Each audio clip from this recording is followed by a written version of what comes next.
Mokili oyo tondi na makambu ya kosakana te. Jeune homme asisa kelasi bongo na France asalaka na banque pour ne pas dire azali cadre na banque moko songolo na France.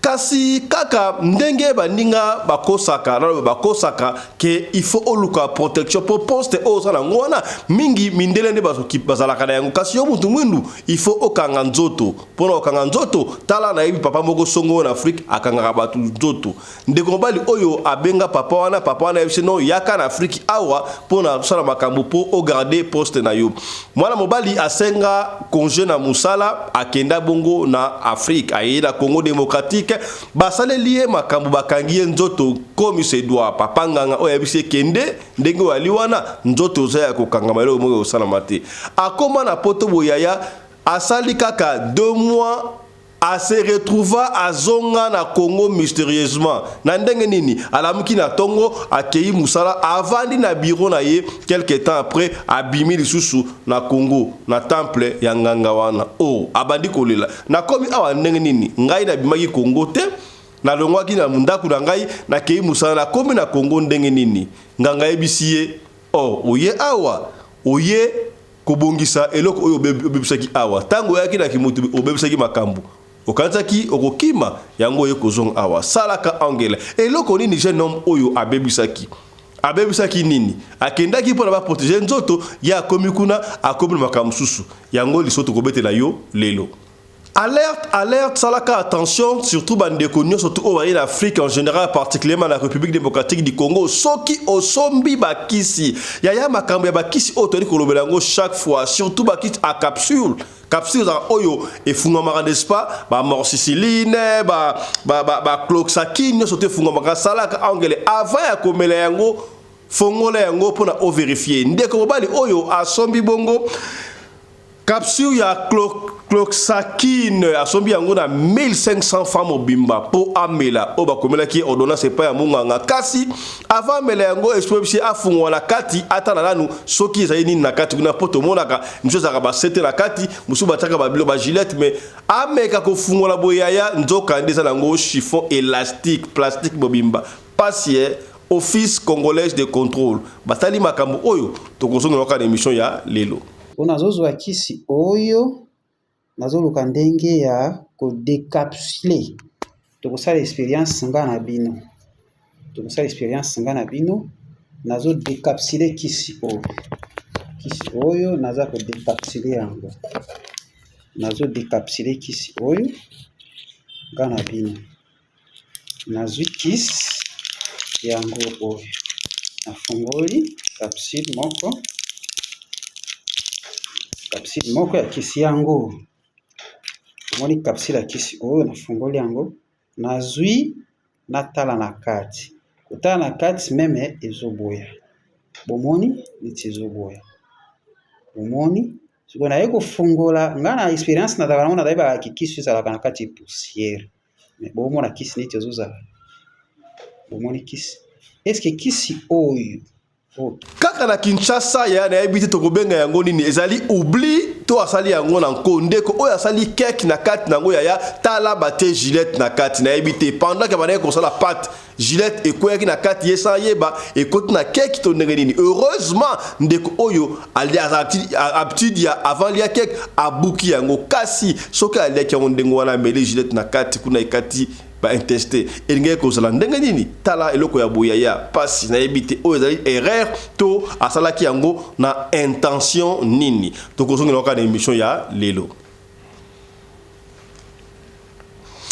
yaya to mona ka mingi bandeko ebele bakendaka Dubai bake koteka marchandise yo sala marchandise tike oke koteka nini kuna to bandeko msuto yebi ke bango basalaka ba Chelsea bakendaka Chelsea na boulevard bakendaka sala ni nzoka nde tangu bakendaka bakoperaka na batu ndengo basalaka na tozomona fi moko azoko kene na 4 5 10 15 mibali nzoka nde basalaka na nzoto ya bango te bakotaka bango to baletaka bango nzoto ya bambwa ya bameme ya ba nyoka pona bayaka na ba semence ya batu pona kozwa ba chance na bongo salaka angele yo mutu okendaka mingi epa ya ba Chelsea yoka vérité landa le kambo.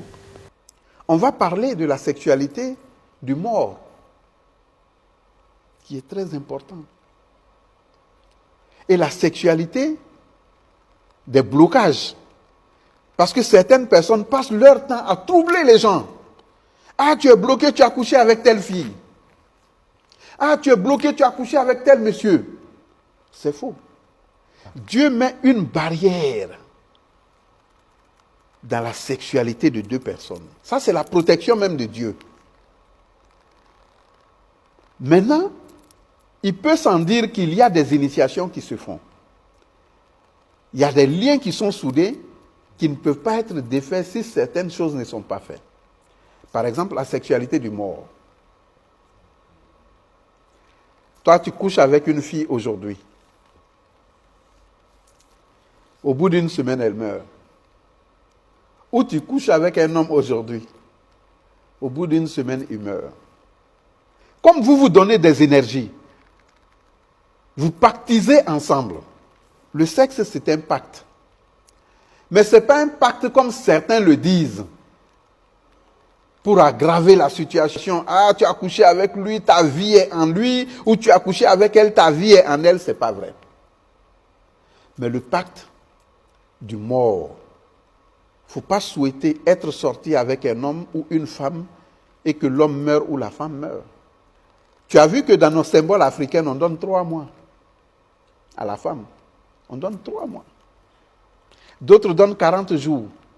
Mais les 3 mois, pourquoi on les donne 90 jours. Vous allez nous édifier? Je vais vous expliquer. Pendant 90 jours, quand tu couches avec une fille, si elle meurt, pendant les 90 jours, on t'a dit qu'elle est morte.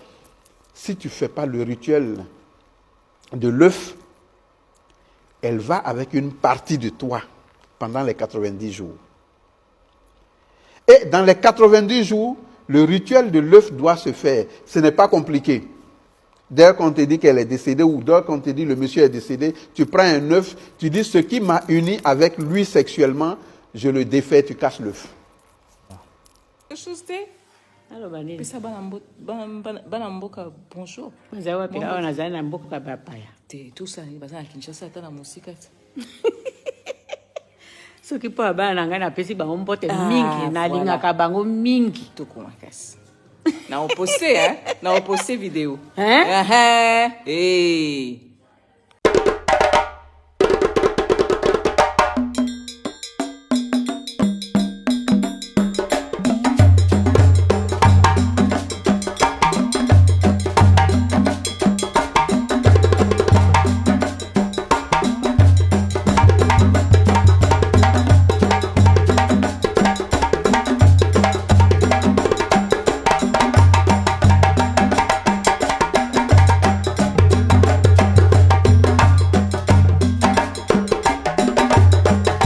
Mbinga na mwina ngolo aboya hydroquinone soki ezotambola basheri bazokwea mayanga na retrouve douce tendresse affection epa na yo nasalelo nini mpo ndimake na kupendaka sana shitakwacha pelende wenjo Mbote bandeko balandi ya Radio Lokoe Télévision bisika nyos tu bozwami. Merci la confiance pe fidélité.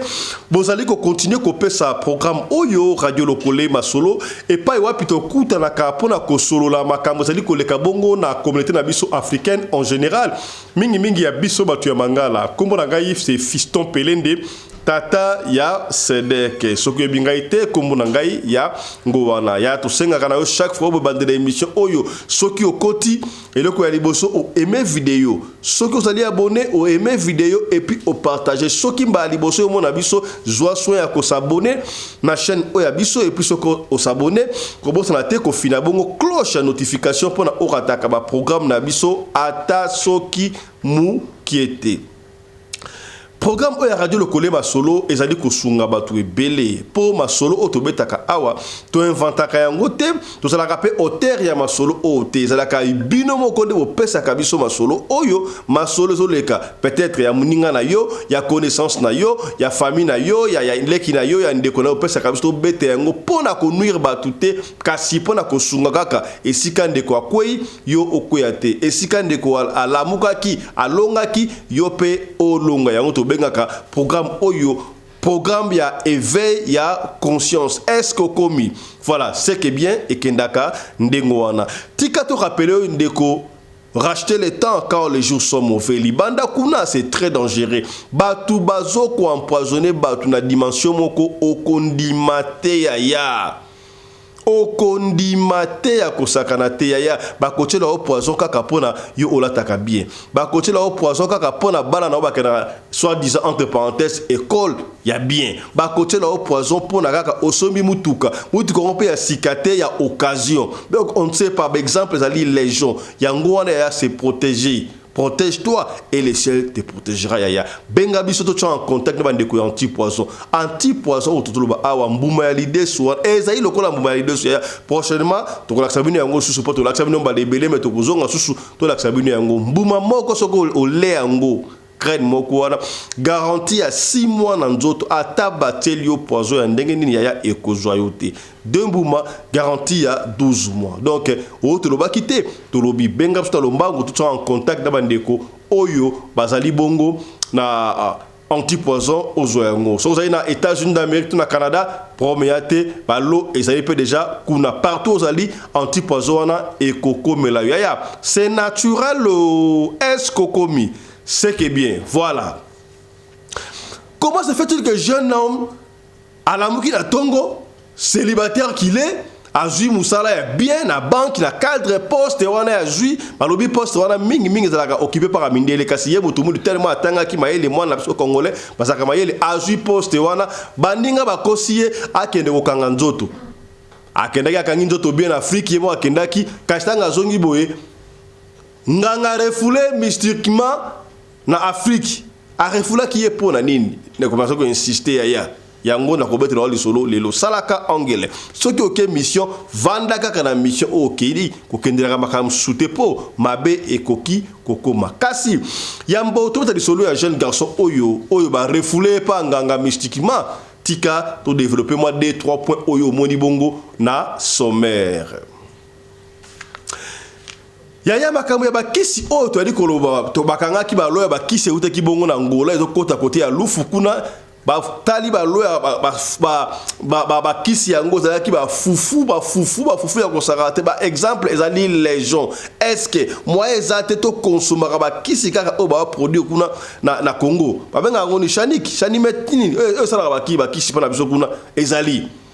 Est-ce qu'on peut pas vérifier? Est-ce que on doit continuer à importer qui si oui, même si on importe, il n'y a pas de problème, on va importer qui si partout, mais vous devez vérifier qui si ni surtout ma capsule papa pour ma be koti makasi ndeko mobali oyo yemoka lobi yango asomba ki carton ya cloxakine oyo ordonnance munganga akomela kiye asomba yango pona mela pona santé yemoko heureusement lobi asalaka na aptitude soki asombi kis ndengo wana que ça soit en capsule to en sirop surtout ye amekaka nanu oyebi ke azui capsule moko ya cloxakine asomba ki 1500 francs 1500 francs. Azu yango alingi afungola boye o yaya nzoka sana ngo ka dessin apamba abendi pena boye élastique siko eloko ya bongo soko amelaka yango elinga kosala nini na kati ya nzoto ya mutu yango totoloba tozoko kende hôpital tozoko mela bakisi mutu azobika te nzoka zanya nkisite fantaisie. Vous voulez jouer avec santé ya bato en tout cas koto yombula matari il faut afungola misu po mawa mingi ndeko oya expliquer. Bonsoir famille, bonsoir. Nazomeka kosala vidéo oyo juste pona koluka koede bandeko nanga ba congolais. Nauti kosala expérience moko parce que d'habitude nga soki bakomelinga kisi soki eza capsule nazalaka na habitude ya kofungola pour na vérifier si réellement eza kisi o bakomela kingandi na omela. Bon. L'expérience wana tokosala ngonga na bino. Taona sombi kisi oyo na ye na moni eza cloxacilline. Na ye na fungoli boîte na tala ki date d'inspiration so botali bien otali bien bozomona wana date d'expiration. Date de fabrication c'est 2022. Ils ont un mois de mai. Et puis, au lieu de la date d'inspiration, ils ont un 2025. Ils ont un mois d'avril. Na eko bimisakis, moko awa, na 4. Je pense que aux hommes, mosusu déjà, ils ont utilisé moi stock on a zwaki yango nazo bimisakis. Omoni yango na bimisi oyo moko ezalaki déjà consommé kisi yango ezalaki déjà consommé omoni kisi wana siko nazozwa kisi oyo nazoluka ndenge ya ko décapsuler tokosala expérience nga na bino nazo décapsuler kisi oyo naza ko décapsuler yango nazo décapsuler kisi oyo nga na bino nazwi kisi yango oyo nafungoli capsule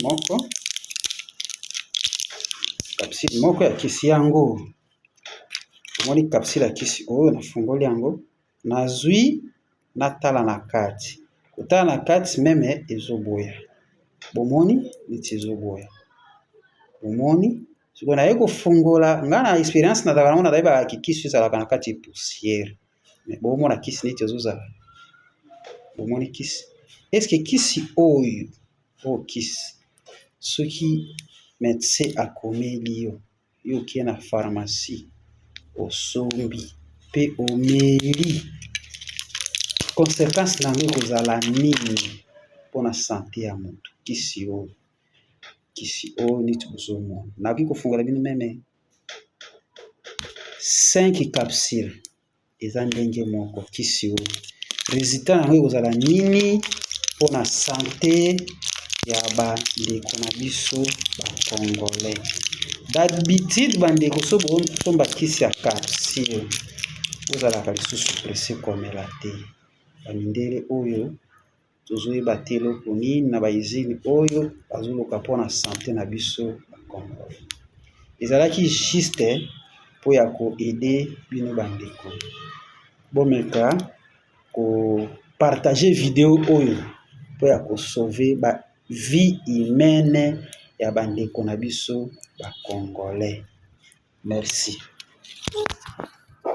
Totikala kaka na makambo ya ko produire biloko oyo ekotaka na libumu kaka boye ya tala ndeko oyo asalaka ba cake na ndimite ke cake oyo asombi yango na magasin za bato oyo toyebi yango na Kinshasa to pe na Afrique bato ebele basalaka ba cake babenga yango ni ba gaufre soki bali ba cake oyo ngape na yebi yango tant to bali ko kende classe to dolia yango partout to sombaka yango na magasin ba cake ya Marco ndeko asombi cake heureusement azwaki yango akata boye na kati nango Gillette ne bwali komona wana pesi pasi ya kosakana te. Est-ce que mutu oyo asalaki yango abande ko sala pati wana Gillette ekoyaki par mégarde ayebite to ezalaki intention na ye atie kuna pona a détruire nini. Je crois peut-être que quand la erreur ça na ma mais erreur boy salaka attention tango yo sala ba pati ya kosala mikate ba gaufre bloko ya boy zalaka musika na ba objet mususu wana salaka iska boko approprié po boye okoki ko kata via mutu kaka boy. Imaginez siko ndeko oyo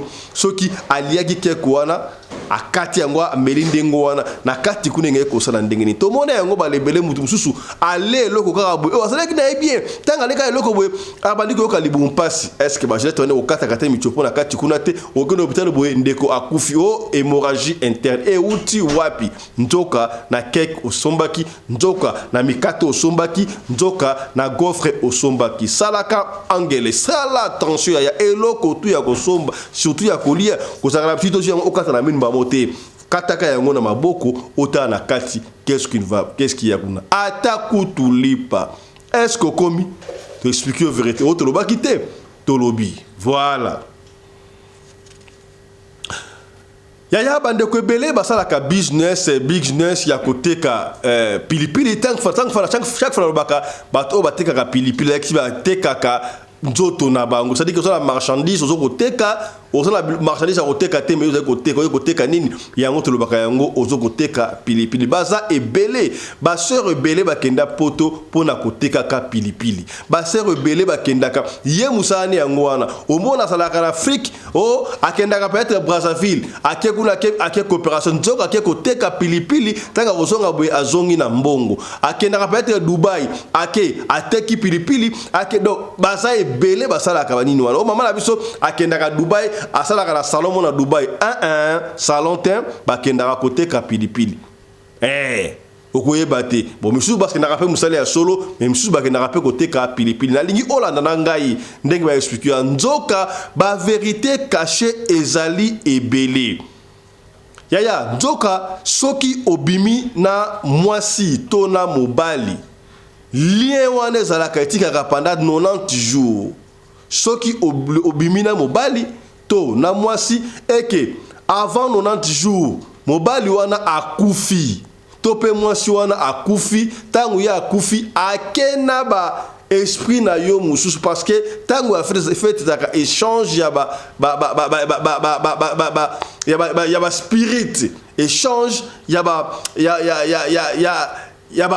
marambo ebele ndenge boyebi yango wana tangu ndeko akei akena ba esprit na yo akena échange makambo obino osalaki wana c'est fort possible atikelaka yo pe ya ye yo oza na esprit ya kokufa parce que ndambu ya ba esprit na yo ekeye pa ya motu wana kasi ndeko oyo apesi solution okoki kosala ndenge nini soki partenaire na yo to mwasi mo okutelaki na nzela to mobali okutelaki na nzela bobibi akufi avant 90 jours okoki kosala maki oyo tomonaka maki isalaka na ba utilisation ebele mususu maki ya kolia na yaka maki esili ka kokalinga mususu ya kotokisa mususu akotia yango asali pona ezongo sama kila mususu donc appel spirituel maki esalaka na makambo ebele na lingi olanda na ngai en tout cas ba détail ebele tala awa po okosimba quelque chose okozwa solution makambo ebele na makambo oyo ndeko akoloba surtout makambo oyo etali sexualité spirituelle alobi yango na 3 catégories ya sexualité spirituelle tolanda ensemble ngai na bino et bon to suivez.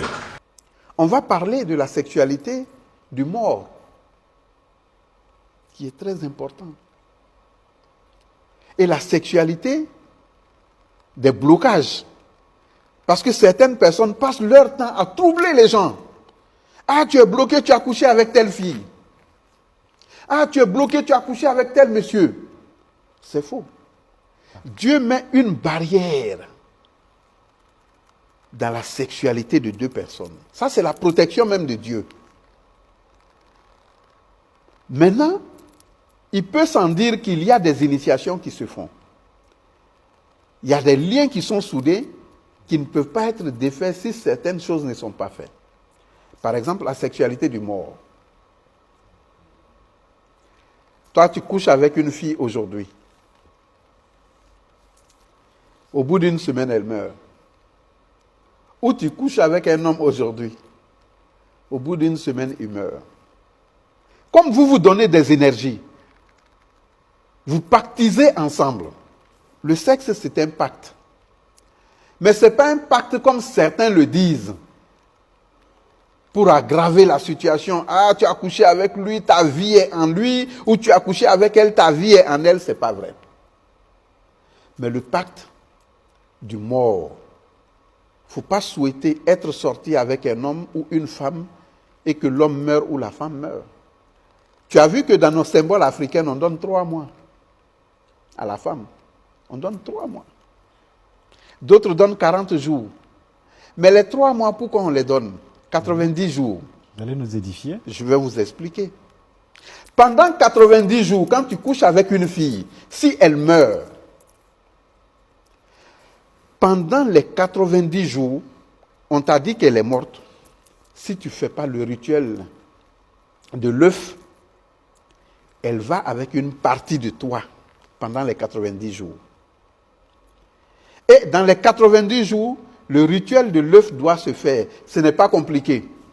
Dès qu'on te dit qu'elle est décédée ou dès qu'on te dit le monsieur est décédé, tu prends un œuf, tu dis ce qui m'a uni avec lui sexuellement, je le défais, tu casses l'œuf. Le mort libère ton énergie. vice-versa. Et le même acte est valable pour des personnes aussi qui s'accostent. Il y a des personnes qui vont chez des prostitueuses. Mais une prostitueuse, elle n'est pas approchée par une seule personne. Elle est approchée par nuit, souvent par 10, 20 personnes. 5 personnes. L'œuf est valable pour aussi ça. Prendre l'œuf, dit, cette personne à qui je suis rentré, je me libère d'elle, tu casses l'œuf. C'est tout. Sinon, la prostitueuse, c'est des empreintes qui restent là-bas. Parlant de ça, ça me donne quelque chose qui je ne voudrais pas faire peur. Mais il faut qu'on explique, parce que c'est le but d'ailleurs de ta question. Bien sûr. Les gens qui fréquentent les femmes qui reçoivent beaucoup d'hommes, il y a 3 cas. Il y a des femmes qui sortent pour chercher leur vie.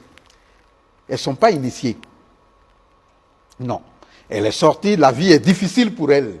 Elle couche avec des gens pour prendre de l'argent, pour sauver sa vie de demain.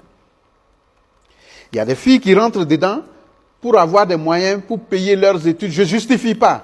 Trouver de l'argent pour faire un commerce, pour ouvrir un business ou un truc. Trouver en tout cas de l'argent sexuellement pour se sauver de quelque chose. Tout ça, ça va. Mais, il y a des pays, sans citer leur nom, qui migrent de pays en pays pour faire la prostitution. Mais si je t'explique, tu vas prendre froid. Wow. Tu sais comment ça se passe? Non. Ces femmes en venant ne viennent pas avec leur sexe féminine. Wow. Non. J'ai parlé en début du serpent. Oui. Elles viennent avec la gueule du serpent. Il y en a qui viennent avec le vagin de la chèvre. Il y en a qui viennent avec le vagin du chien et de la chienne. Et tu sais ce qui se passe? Elles vont museler toutes les personnes qui passent en elles. Puisqu'elles sont venues en mission d'une confrérie, d'une secte, d'un groupe, on leur dit, tu as droit à nous ramener 90 âmes. Donc 90 personnes. Elle vient au Burkina ou au Mali ou au Togo ou au Bénin, elle vient dans un pays, elle fait 1 an. Au bout d'1 an, elle a ses 90 personnes. Quand elle retourne, ce n'est pas son vagin. On va l'enlever le serpent, la bouche du serpent qu'on a mis en elle. Puisque quand vous rentrez, c'est dans le serpent que vous rentrez. Vous croyez que c'est le vagin de la femme? Arrivé, le serpent va vomir l'empreinte de toutes ces personnes qui sont passées en elle. Ou la chèvre va vomir, va accoucher tous ces enfants-là. Ou la chienne va vomir tout ça. C'est ainsi que tu as certaines personnes qui tombent malades. Personne ne peut les guérir. L'âme est captée. Ils ne sont plus eux-mêmes. Ils ne sont plus chez eux. Ils sont emprisonnés. Ceux qui veulent tuer, tuent. Ceux qui veulent se procurer de leur chance, puisent les chances de ces personnes-là jusqu'à échéance finale. Voilà des méfaits de la prostitution professionnelle. Oui, oui. Chers téléspectateurs, téléspectatrices, vous êtes sur l'émission Au-delà de l'écorce. Ce soir, nous recevons Hadj Ismaël et le thème central, c'est spiritualité de la sexualité. On revient à nouveau. Donc, cette orchestration que je viens de dire, aujourd'hui, elle est en train de devenir particulière. Les filles ne vont, les prostituées ne viennent plus dans les pays pour le faire, mais ce sont nos jeunes filles aujourd'hui qui vont s'initier. Elles vont s'initier pour capter les hommes. Elles vont faire laver leur vagin pour capter les hommes. Et les hommes aussi, il en existe. Hein? Ah. Mais oui, oui. Wow. Le serpent puiseur, la langue du serpent, la bouche du serpent est le vagin de la femme. La langue du serpent est le sexe de l'homme. Il y a des hommes, eux aussi, ils vont se préparer. Quand ils intègrent une femme, ils prennent tout d'elle. C'est pour ça, un homme dans ta vie ou une femme dans ta vie, que ce soit ton épouse ou qui que ce soit, parce que tu ne sais pas où ton épouse va rentrer sans que tu ne saches. La femme, tu ne sais pas où ton époux va rentrer sans que tu ne saches. Je donne ce code. Okay. Ce code est universel. Personne ne peut la défier. Parce que c'est des années de recherche et des années d'examination pour avoir le résultat. Une personne, même si c'est une fois par mois, il faut bouillir l'huile rouge. Bouillir l'huile rouge avec de l'eau. Okay. Le boire et te laver avec. La femme peut le faire, l'homme peut le faire, ça te défait de tout magnétisme sexuel en prise. C'est dommage parce que ça va libérer beaucoup d'hommes qui sont sous des emprises de leurs femmes qui les ont envoûtés. Ça va aussi libérer beaucoup de femmes qui sont sous emprise de leurs hommes. Et même ces jeunes filles-là aujourd'hui qui font le rituel du cercueil. Mais oui. Il y a des pays aux alentours de chez nous qui le font. Le rituel du cercueil, avant, nous l'avions fait dans le sens d'aller découvrir le monde de l'autre côté. Ça, il y a plus de 30 ans, 35 ans. On appelle cela le sommeil de l'autre monde. On te met dans un cercueil pendant une semaine. Ah, wow. Si tu es habilité mystiquement à être dans le monde de la mystique, tu vas et tu reviens dans une semaine. Si tu n'es pas habilité, la même période où on t'a mis dedans, tu sautes le cercueil et tu sors. Parce que ton âme n'est pas préparée à ça, tu n'es pas fort. C'est pour ça, il y a certaines personnes qui voient dans les deux mondes. Le monde visible, le monde invisible, mais le monde des morts. Et tout le monde ne voit pas dans le monde des morts. Et ça, les femmes aujourd'hui le font sexuellement. Qu'est-ce qu'elles font? On les initie, elles vont coucher avec des morts pour revenir. Quand toi, tu couches avec elles, tu deviens un homme impérativement mort dans sa main. C'est pour ça qu'il faut faire attention avec les filles que vous croisez. Il faut faire attention avec les hommes que vous croisez. Il faut faire attention avec les prostituées que vous fréquentez. Il faut toujours faire attention. Parce que le monde est transformé aujourd'hui. L'œuf que j'ai dit peut jouer pour tout le monde. Casse l'œuf. Quel que soit le temps? Quel que soit le temps, casse l'œuf. Ok, même si, par exemple, à travers cette émission, la personne vient de découvrir... Oui, même si tu l'avais fait hier, tu casses l'œuf aujourd'hui. Ok. Même si c'est dans la semaine, casse l'œuf. C'est des rituels africains anciens pour sauver les familles. On ne va pas donner ici des rituels qui prennent les hommes en otage ou qui prennent les femmes en otage. Non, on donnera tout simplement des rituels pour sauver. C'est ça le sens même de votre centre. Pour sauver l'aura positive. Il faut positiver, il faut rendre l'aura de tout le monde positive. Donc en parlant de sexe, comme je l'ai dit, on a la longévité dans le sexe, on a la maladie dans le sexe, on a l'argent dans le sexe, on a la santé dans le sexe, on a le malheur dans le sexe, on a la fraternité dans le sexe, on a le pouvoir dans le sexe et on a la folie dans le sexe. Le sexe regorge tout, mais ce n'est pas en faisant, comme les gens le disent, que tout le monde peut être victime du sexe. Non, il faut être dans des mondes d'initiés pour être victime. Oui. Vous avez parlé tout de suite de plusieurs connotations. Et nous, on entend souvent, on dit deux amis ne doivent pas sortir avec la même fille. Quel est le sens profond de cette expression? C'est une ancienne parole, mais ce n'est pas une ancienne vérité. Okay. C'est une ancienne parole, mais ce n'est pas une ancienne vérité. Parce qu'il rentre dans le cadre d'un serment. Ça n'a rien du sexe. Quand deux amis se font allégeance, de s'unir comme des frères et de s'interdire les mêmes femmes, c'est là où il y a ce problème. C'est là où il y a... Voilà.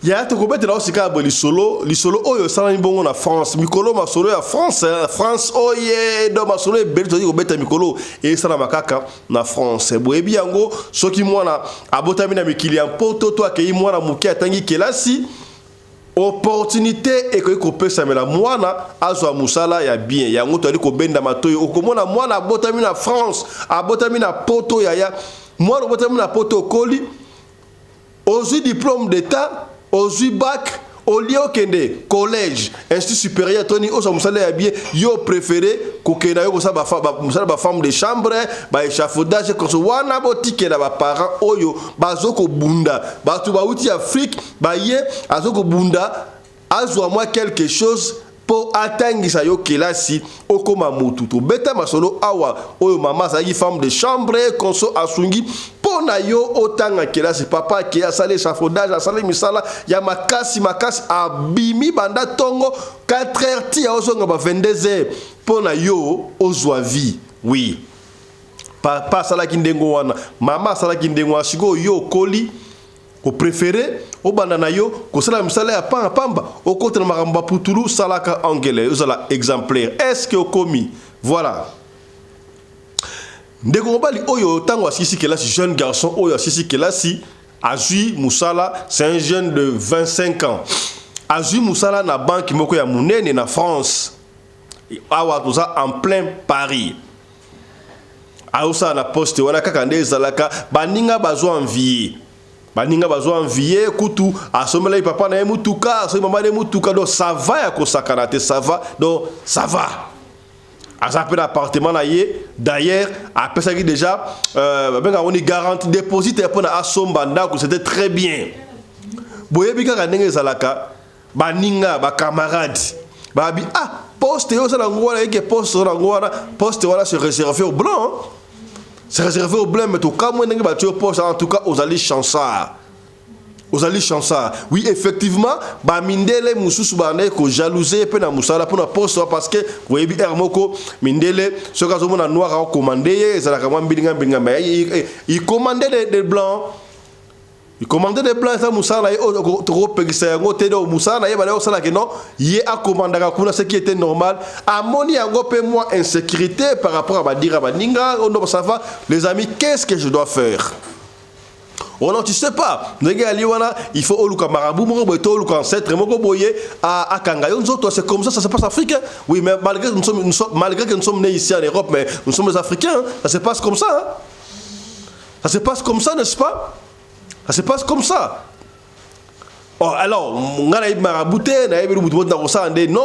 t'inquiète. Moi, je connais quelqu'un d'ailleurs, ça va, donne-moi son numéro. Bref, Mouninga na yemoko a pesio numéro. Tant a pesio numéro, a benga marabu moko azalaka bongo na Congo démocratique. Na Kinshasa. Boni yonda a se présenter ngai bo na sana besoin en tout cas na musala aba bundisanga kaka ndeza la kaono o protéger les consorts tali marabu wana soki pe nganga soki marabu soki nani abino premier te ngala osala lo musala na musika te na lingi oya awa to sala musala parce que kei osala bongo sain et sauf luka moyen oya awa. Bref, jeune garçon pour la musala a luki moyen a joué un peu quelque temps à 5 congés il y a 2 semaines à Moussala pour akende bongo Afrique. Akenda pe Afrique wana ayebisa papa te ayebisa mama te. Boyebi jeune garçon azali célibataire azoko mona mwa katuku bianza makase en kembo do ki ba chéri nyonso tu wana kuna ya ye aza mutu oyo alingaka ba chéri mingi. Azu oyo atiki pour moi makase en kembo ezali komona yaya soki dikase en kembo ezali komona salaka anglais zalaka na maîtrise makamsu po okosimba touche o comprendre to solika pembe est-ce que komi baya mibali bokomi ata baya basi bokomi voilà ndeko bali oyo azu avion akei pe na Afrique akititi na Congo démocratique akei komona papa wana tanga moni papa wana asaleli makambo azalaki na frère hôtel l'espace basalaki séance ya 3 jours akangi ndoto bien pendant que abanda koya nganga wana asa na jeune fille na ye Il y a 23 ans. Très joli. Très joli. Pembe ya kosakanate. Ye ayaki kokanganzo. To metanga mondi. Jeune fille. Yanganga wana. A sepeli na ye. Boyebi. Soki muta sepeli na mwasi. Ba kopesa na ba code. Eko ye wana te. Abimi. A sengi numéro na ye. Nganga pa ye baki na ye te. A sui numéro tanga ke na fête hôtel. Donc. Abandi ko bima bongo. Na mwana. Yanganga. Jeune fille yanganga. Nganga pe ki diba. Nenga ki mututi. Aya. Yo zanganga mais soye bateke ba jeune fille na yo na dege na yo omonika mutu aneka mutu mutu aka mutu nde mutu te nzambe nde mutu po nzambe nde mutaye baka mutu mais mutu mukilo ko baka te. Vous comprendre? Voilà. Bakangi penzoto très bien no surtout sali 2 semaines awa mais pour passer c'est 3 jours kaka futi pe mbongo na ye. Alors moi ba jour etrela ki wana abana ko bimasiko na mwana ya nganga kutu kidiba. Tango asisi séjour na ye. Azongi na ye pe na France. À mon réaction, en tout cas, c'est bon.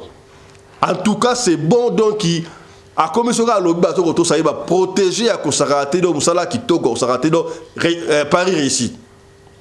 Si vous avez 2 mois après, 1 mois et demi, 2 mois, boyé, pourtant, à Kenaki, on a Fiona, en tout cas, c'est plein de Fiona.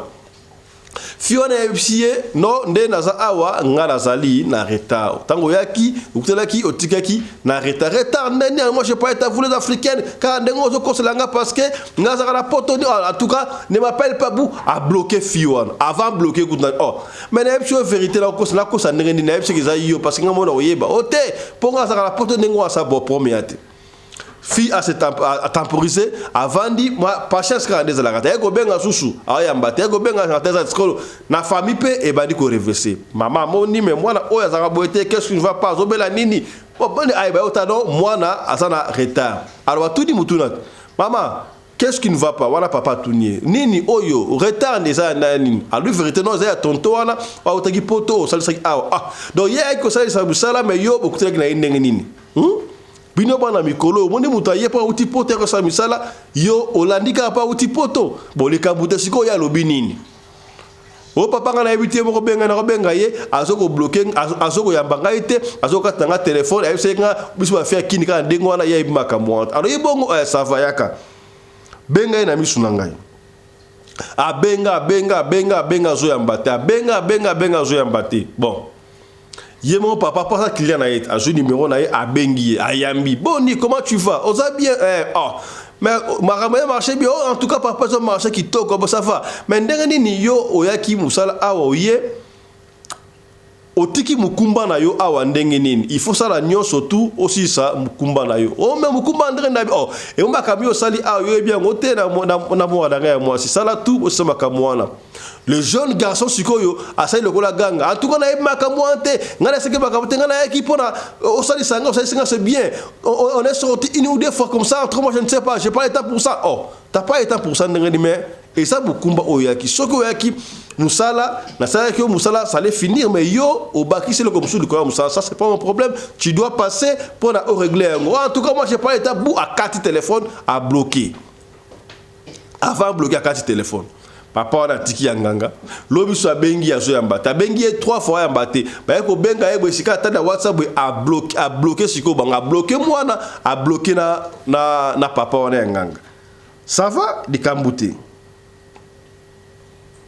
papa nganga ba jour le kyo na koti na tampe na ye atuni mwana yo siko lingini o sa nene parce que ye mutu makine ya zo boy est-ce que tu es sûr que les garçons et papa ezali yé. Parce que ça bon lengue jeune fille très jolie car elle a 23 ans donc très bien ça pembe ya kosakanate. Olinto sa nene o papa ngala lingi aya ko zwa ngai awa. Aisa mukumba na ça va to côté na temple. Ba côté na temple. Papa zui mai sona basemo mai miro ça na ça va. Oloba kini ni ono na lingi aya ko tal aya awa asama kamwa ça va. Papa ebisi ta na kata quand saniwana loba ba mbolo bananga. Ono ngala lingi mut oyo a tiki ngala retard awa joli garçon aya awa aya ko sama kambwana loba 3 fois la lingi aya awa aya ko sama kambwana la lingi aya awa aya ko sama kambwana et c'est là qui vers ba 10h jeune garçon à Tongo kuna la France à la Mouka qui en plein Paris je disais à la Mouki a démarré mutu quoi que à na bureau afin na bureau Tango walobi troisième fois kotoyo, mbala moko jeune garçon wana donc quoi apparaître c'est trop dit parce que doit apparaître à Kimiès abimi siko wana mbala moko bou abimi wana. Yaya, ozaki na bureau na France na banque bou obimba na temple. Tanga bimba botaka mwana poto akoli na poto abotama na poto bandi kolila. Na osa nini awe mais papa yo yaki awa oyaki musala mais oboy oza charge mikumba na yo ndenge nini? Comment ça oboy oza charge mikumba na ndenge nini? Tu as fait ce que tu as fait là. Boza ba jeune na pekisi yo te mais il faut oser responsabilité ba na yo. Moi je n'ai pas aussi que ça n'est ou en tout cas j'ai accepté moi la mobile wana andima couper sa dot si ma caméra ça en tout cas la nuit couper sa dot na ni ko ça bozo ça en tout cas na ko ça la ma caméra je na bonga libala et puis moi si na la ligne ça va bien ça yanga akoya na poto aux assure ça va pour mes amis. Effectivement garçon wana alinga qui peut moi si wana mais quand a panique nécessairement qui wana il a paniqué et voilà bon ça va bon pour mes amis. En principe, on a lelo te na poto na bino mais na mono za sincère on a ngam tawalo okozonga lelo. Asala ki 2 heures du temps wala en Afrique, la temple na Kisasa. Kuna so bana luka iso on ne sait pas. Baba ça veut moni chambre wana côté la chambre wana. Mais chambre na moni abi côté na chambre wana. Ozonga poto siko. Jeune garçon na côté na chambre wana mo lili. Na côté wana côté ga ndengo wana. Mo lili. Aye kobenga bango na pokwa nango afungoli bango a débloquer bango na bloquer ki abengi papa tuka na commerçant os alinga tuka na na ko kate ba fike sa kande boy afungoli abandi kobenga mwasi na yewana pas fiston abengi a respecter il y a des gens qui respectent leurs paroles hein. Atinda mbongo ya d'autres afirma ramener surtout pour la fille ça qui 6 mois seulement moi la mwasi wana aye na France asa na Paris na bitolo baboye bazanda kumoko na mwasi na yewana yango raison pour laquelle omoni to betika ka lisolo to beti yango na ndenge ya keba pona ete ya bino kaka o comprendre lisolo mais na mitu oyo bazana fiwana ote ko bota bébé yango asa na inane. Heureusement ezalaki bolingo ya solo po nini oui c'est vrai. Il n'y a pas d'engagement. Il y a pas d'engagement.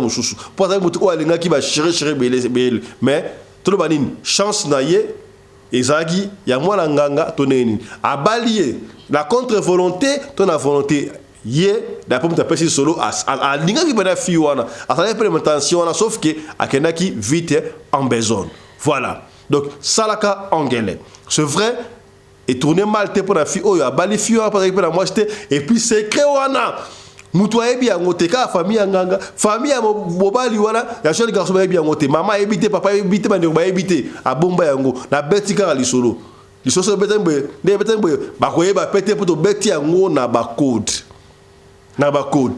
famille ya moi ya mobali pe na poto balingaka fi wana makasi ba sepela ke des fois na fimo respectueuse normal malgré papa wango azali nganga tala lisolo ya jeune soko tikali biso audio tokoyoka audio na yo tokobeta lisolo na yo kaka ndengo lingi tobeta yango soko lingi totanga kombo tokotanga kombo soki po boyi totanga kombo te tokotanga kombo te biso to fonctionnaka ndengo wana. Allez tosuki awalelo portez-vous bien, santé de fer à tous, chap et tchara.